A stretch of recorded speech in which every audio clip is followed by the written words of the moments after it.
మీది కనుక personal month 9 అయితే ఏప్రిల్ మంత్‌లో ఖచ్చితంగా ఏదో ఒక పెద్ద విషయాన్ని పూర్తి చేస్తారండి. ఒక రిలేషన్ అనేటువంటిది బ్రేక్ అయ్యేటువంటి ఛాన్స్ కనిపిస్తుంది. అలానే ఏదైనా ఒక బాధ్యత ఏదైతే ఉంటే రెస్పాన్సిబిలిటీ తీసుకొని ముందుకు వెళ్తారు. లేదంటే ఏదైనా సరే ఒక స్ట్రాంగ్ డెసిషన్ అనేటువంటిది తీసుకుంటారండి.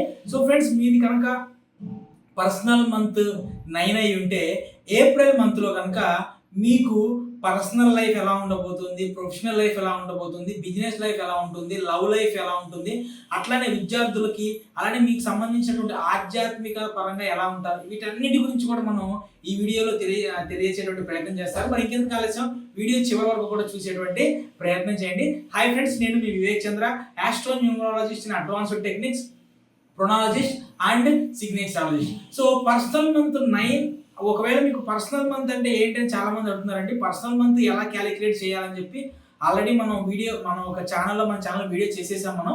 ఒక్కసారి మీరు ఆ వీడియో చూసేటువంటి ప్రయత్నం చేయండి. లేదంటే కింద డిస్క్రిప్షన్లో ఆ వీడియో లింక్ ఇస్తాను నేను. లేదంటే ఒకవేళ ఆ వీడియోనైనా చూసేటువంటి ప్రయత్నం చేయండి. ఇక మీది పర్సనల్ మంత్ 9 వాళ్ళకి ఏప్రిల్లో ఎలా ఉండబోతుంది. సో ఈ నెలలో మనం చూసుకుంటే, ఈ నెలలో మీ వ్యక్తిగత జీవితంలో చాలా లోతైనటువంటి పరిణామాలు జరిగేటటువంటి అవకాశం ఉంటుందండి. సో మీరు గతంలో నెగ్లెక్ట్ చేసినటువంటి సంబంధాలు కానివ్వండి, మాటలు కానివ్వండి, బాధ్యతలు కానివ్వండి, ఇవన్నీ కూడా ఇప్పుడు మీ సంగతి చూడటానికి వస్తాయన్నమాట ఈ మంత్లో. కాబట్టి కొంచెం జాగ్రత్తగా ఉండండి. ఇక మీకు సంబంధించినటువంటి లవ్ రిలేషన్ కానివ్వండి, లేదంటే ఫ్యామిలీ రిలేషన్ కానీ దీంట్లో చూస్తే ఒక ముఖ్యమైనటువంటి ఇంటర్నల్గా ఒక లెసన్ అనేటువంటిది నేర్చుకునేటువంటి అవకాశం మీకు కనిపిస్తుందండి.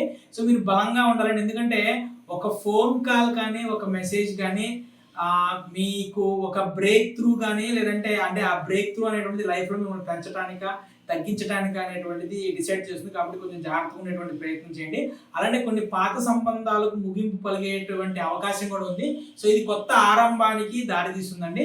ఇక మ్యారేజ్ అయిన వాళ్ళైతే కనుక మానసికంగా రిలేషన్షిప్స్ని మీరు ఇప్పటి వరకు కూడా వైఫ్ అండ్ హస్బెండ్స్ మధ్య కొంచెం ఇబ్బందులు పడతా, బాధగా ఉంటే కనుక అవన్నీ కూడా విషయాన్ని కూడా పునరుద్ధరించబడతాయండి. కాబట్టి నో ఇష్యూ. చిన్నపాటి త్యాగాలు చేసినా సరే వారి యొక్క ప్రేమని మీరు గెలుచుకుంటారండి.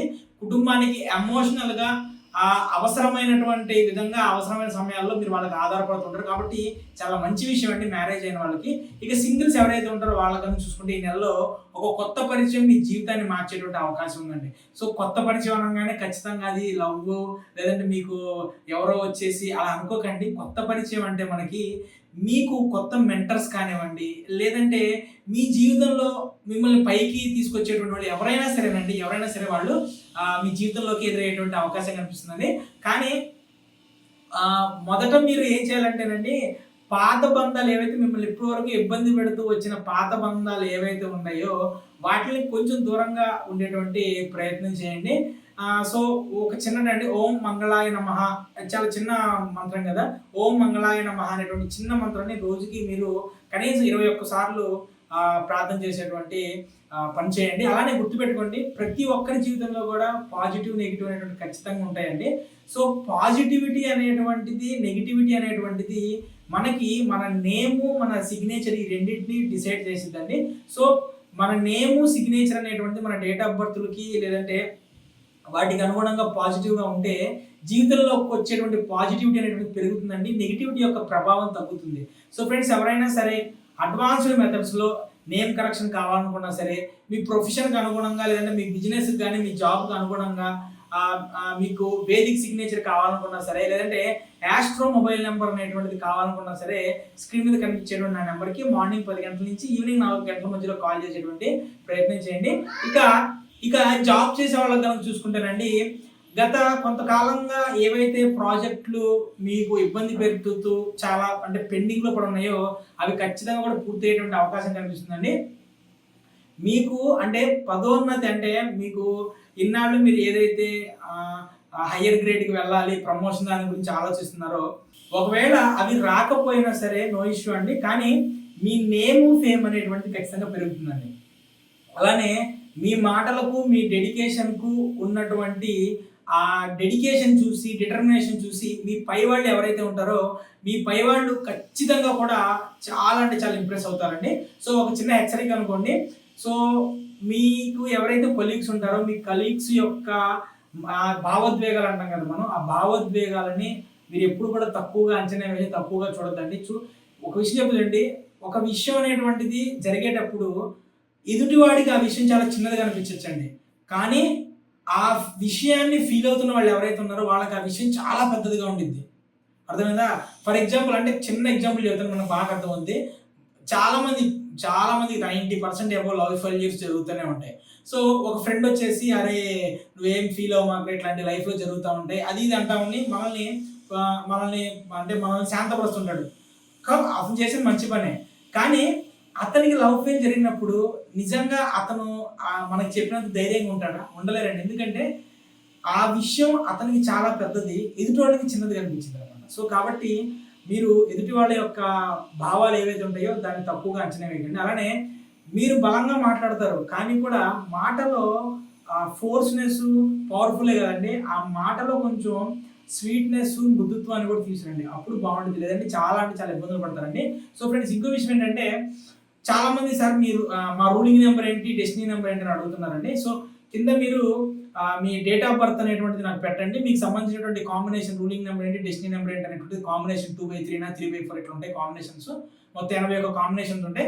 ఆ కాంబినేషన్‌లో మీ కాంబినేషన్ ఏంటి అనేటువంటిది నేను మీకు కింద కామెంట్‌లో నేను తెలియజేస్తాను. మీ డేట్ ఆఫ్ బర్త్ పెడితే. ఇక జాబ్ అనేటువంటిది మారాలనుకునేటువంటి వాళ్ళు ఇది ఖచ్చితంగా కూడా మంచి కాలమేనండి. సో ఏవైతే ఇష్యూస్ ఉన్నాయో ఆ ఇష్యూస్ అన్నిటిని కూడా కొంచెం అప్డేట్ అయ్యి కొంచెం బానే ఉంటుంది. సో మీలో మార్పు అనేటువంటిది ఖచ్చితంగా ఉద్యోగం మారేటప్పుడు వస్తుందండి. ఇక బిజినెస్ పరంగా చూస్తే పాత ఖాతాలు ఏవైతే ఉంటాయో డబ్బులు ఇవ్వకుండా ఇబ్బంది పడుతున్న వాళ్ళు వాళ్ళ అన్నీ కూడా ఫస్ట్ క్లియర్ చేయండి. అలానే ఖచ్చితంగా కూడా ఎవరైనా ఒక పార్ట్నర్‌షిప్‌లో ఉంటే గనక ఒకటి కంటే మల్టిపుల్ పార్ట్నర్‌షిప్‌లో ఉంటే గనక ఖచ్చితంగా వాళ్ళలో కొంచెం అభిప్రాయ భేదాలొచ్చి ఎవరో ఒక పార్ట్నర్ విడిపోయేటువంటి అవకాశం అయితే కనిపిస్తుంది. అయితే అదే కొత్త పార్ట్నర్‌షిప్‌లకి స్టార్ట్ అయ్యేటువంటి విధంగా కూడా ఉంటుందండి. సో కొంతమంది కొత్త మార్కెట్ లేదా కొత్త దేశం వైపు కూడా ప్రణాళికలు వేసేటువంటి అవకాశం కనిపిస్తుందండి. సో మీ బిజినెస్‌లో మీరు బాగా రాణించాలంటే గనక ఓం శ్రీ కుబేరాయ నమః అనేటువంటి మంత్రాన్ని ప్రతిరోజు కనీసం 108 సార్లు పఠించేటువంటి ప్రయత్నం చేయండి. ఇక మీకు సంబంధించినటువంటి ఫైనాన్షియల్ మ్యాటర్ కనుక చూసుకుంటే మీరు సేవలు ఏవైతే ఉన్నాయో సర్వీస్ ఓరియెంటెడ్ ఏవైతే ఉన్నాయో సర్వీస్ ఓరియెంటెడ్ దానికి ఎక్కువగా ఖర్చు పెట్టేటువంటి అవకాశం కనిపిస్తుందండి. ఈ నెల ఆదాయానికంటే కూడా ఖర్చుల వైపు ఎక్కువగా కనిపిస్తుంది. కుటుంబానికి, ధర్మానికి, దానికి సోషల్ వెల్ఫేర్‌కి డబ్బులు ఎక్కువగా వినియోగిస్తారండి. పాత రుణాలు ఏవైతే ఉంటాయో అవి ఖచ్చితంగా కూడా తిరిగి చెల్లించాలని మీ మీద ఇబ్బందులు పెట్టేటువంటి అంటే ఫోర్స్‌ఫుల్‌గా మీ మీద ప్రెషర్ చేసేటువంటి విషయం కనిపిస్తుంది. ఇక ఇన్వెస్ట్‌మెంట్‌లు కనుక చూసుకుంటేనండి పాత పెట్టుబడులు ఏవైతే ఉన్నాయో అంటే కొన్ని ఇన్వెస్ట్‌మెంట్‌లు చేసి ఆపేసినవి ఉంటాయి కదా! అటువంటి వాటిని మళ్ళీ రీఇన్వెస్ట్‌మెంట్ చేయడానికి బానే ఉంటుందండి. రిటర్న్స్ కూడా బానే వస్తాయి. కానీ కొత్త పెట్టుబడులు అనేటువంటివి పెట్టాలి అంటే గనక దయచేసి ఒకసారి 1కి 10 సార్లు మీరు ఇన్వెస్ట్‌మెంట్ చేసేటప్పుడు డెసిషన్ తీసుకోవాలండి. ఓం శ్రీం హ్రీం క్లీం మహాలక్ష్మీ నమః మళ్ళీ చెప్తానండి. ఓం శ్రీం హ్రీం క్లీం మహాలక్ష్మీ నమః అనేటువంటి మంత్రాన్ని ప్రతిరోజు కూడా పెట్టించేటువంటి ప్రయత్నం చేయాలి బాగుంటుంది. ఇక స్టూడెంట్స్ అండి. ఇక స్టూడెంట్స్ పరంగా చూసుకుంటే మనం ఈ నెల స్టూడెంట్స్ ఒక చిన్నపాటి సవాల్ అనుకోవచ్చండి. ఒక పెద్ద కొంచెం ఇబ్బందిపూర్వకంగా ఉండేటువంటి అవకాశం కనిపిస్తుంది. గతంలో ఆలస్యం చేసినటువంటి విషయాలు ఏవైతే ఉన్నాయో ఇప్పుడు పూర్తి చేయాల్సినటువంటి అవసరం ఉంటుందండి.